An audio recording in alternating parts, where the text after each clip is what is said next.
आपकी क्वेरीज को शो में हम शामिल करेंगे। हमारे साथ कुछ एक्सपर्ट्स मौजूद रहेंगे, राजस्थान में हमारे साथ होंगे जो आपके सभी सवालों के जवाब देंगे। लेकिन इसके अलावा डीबी कॉर्प की बातचीत कर लेते हैं। नतीजे आए हैं और नतीजे पर बातचीत करने के लिए ही मैनेजमेंट हमारे साथ मौजूद है। हमारे साथ मिस्टर गिरीश अग्रवाल हैं डीबी कॉर्प से, डायरेक्टर डीबी कॉर्प के। Mister Agarwal, good afternoon, welcome to the show. पहला सवाल नंबर्स पर ही होगा। मुनाफे पर थोड़ा दबाव जरूर दिखाए, लेकिन एबिटा और मार्जिन फ्रंट पर नंबर्स ठीक ठाक लग रहे हैं। एग्जैक्टली हाईलाइट्स क्या है इस बार के नतीजों में? देखिए, साल का अगर रिजल्ट देखें तो 8% टॉप लाइन में ग्रोथ हुई है और 7% की एडवर्टाइजिंग ग्रोथ है और एबिटा मार्जिन तकरीबन 28% का एबिटा मार्जिन है ओवरऑल। और हमारे जो पुराने मैच्योर बिजनेसेस हैं उसमें एबिटा मार्जिन तकरीबन 35% का है। हमारा ऐसा मानना है कि अगर माहौल थोड़ा सुधरे, बाकी कंपनियों की सेल बढ़े, ऑटोमोबाइल्स की, एफएमसीजी की, लाइफस्टाइल की, रियल एस्टेट की, तो जो हमारी 7% की एडवर्टाइजिंग ग्रोथ इस साल हुई है, मैं समझता हूं आगे वाले आने महीनों में इस ग्रोथ बढ़नी चाहिए काफी कुछ। जी, साथ ही मिस्टर अग्रवाल, अगर डिफरेंट सेगमेंट्स की बात करें तो पहले में प्रिंट या फिर पब्लिकेशन बिजनेस की परफॉर्मेंस इस क्वार्टर में कैसी रही है और किस तरह के प्रोस्पेक्ट्स आने वाले क्वार्टर्स में आप देख रहे हैं इसी पर्टिकुलर सेगमेंट में? देखिए, न्यूज प्रिंट सेगमेंट में तकरीबन जो मैंने बताया आपको कि 7% की एडवर्टाइजिंग ग्रोथ हमारी जो हुई है और रेडियो में ये ग्रोथ करीबन 21% की है और डिजिटल में ये ग्रोथ तकरीबन 90% की है। क्योंकि साइज प्रिंट का सबसे बड़ा है, इसलिए प्रिंट में ग्रोथ जो है वो जो 7% की ग्रोथ है उससे ओवरऑल मार्जिन में उतना एडवांटेज नहीं मिला जितना हम सोच रहे थे। लेकिन एक बड़ा फायदा ये हुआ कि जो न्यूज प्रिंट की प्राइजेज हैं, जो तकरीबन 45% हमारी कॉस्ट है, उसमें लास्ट इस साल के क्वार्टर और लास्ट Q4 से कंपेयर करें तो उसमें तकरीबन 9% का जो है वो घटोतरी हुई है, उसमें कटौती हुई है।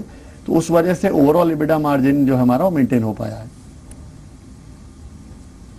आपने कहा कि एक माहौल सुधरे, फिर उसके बाद में एक कंपनी में एक काफी अच्छा एक असर देखने मिलेगा। नेक्स्ट सवाल आपके डेट स्टेटस पर होगा। गोइंग फॉरवर्ड FY16 में आप कैसे देखते हैं उसको? आप उसको सुधार देखते हैं ये सेगमेंट में? आप डेट की बात कर रहे हैं तो डेट में तो ओवरऑल अगर देखें तो पिछले साल हमारा 97 करोड़ का जो टोटल डेट था वो उतर के 75 करोड़ हुआ है और कंपनी में ऑलरेडी कैश है, तो डेट की मैं समझता हूं आगे इसको हम और कमी ही करेंगे, तो डेट में कोई बढ़ोतरी नहीं होगी। हालांकि इस साल कंपनी 2-3 नए एडिशंस लॉन्च कर रही है। हम लोग बिहार में सक्सेसफुल पटना लॉन्च के बाद हम लोग भागलपुर और मुजफ्फरपुर लॉन्च करने वाले हैं अगस्त सितंबर में। और इसके अलावा मध्य प्रदेश, गुजरात और राजस्थान में भी जो है 1-2 छोटे सेंटर और खोले जाएंगे। तो इन सब के लिए कंपनी के जो इंटरनल रिसोर्सेज हैं वो पर्याप्त हैं, इसलिए कोई नया डेट हमको लेने की जरूरत नहीं पड़ेगी। जी, इनफैक्ट मिस्टर अग्रवाल, यही मैं पूछना भी चाहती थी कि जो आपकी लीगेसी मार्केट है जहाँ ऑलरेडी बहुत स्ट्रॉन्ग प्रेजेंस है, जैसे मध्य प्रदेश हुआ या फिर छत्तीसगढ़ हुआ, वहां से किस तरह के रेवेन्यूज या फिर किस तरह की परफॉर्मेंस इस क्वार्टर में रही है? और साथ ही जो इमर्जिंग मार्केट्स है, जिसका आपने खुद जिक्र किया कि पटना लॉन्च को बहुत अच्छा रिस्पॉन्स मिल रहा है, जो इमर्जिंग मार्केट्स हैं डीबी कॉर्प के, वहाँ क्या ग्रोथ रेवेन्यूज या फिर ग्रोथ प्रोस्पेक्ट्स के लिहाज से काफी इंकरेजिंग लग रहे हैं?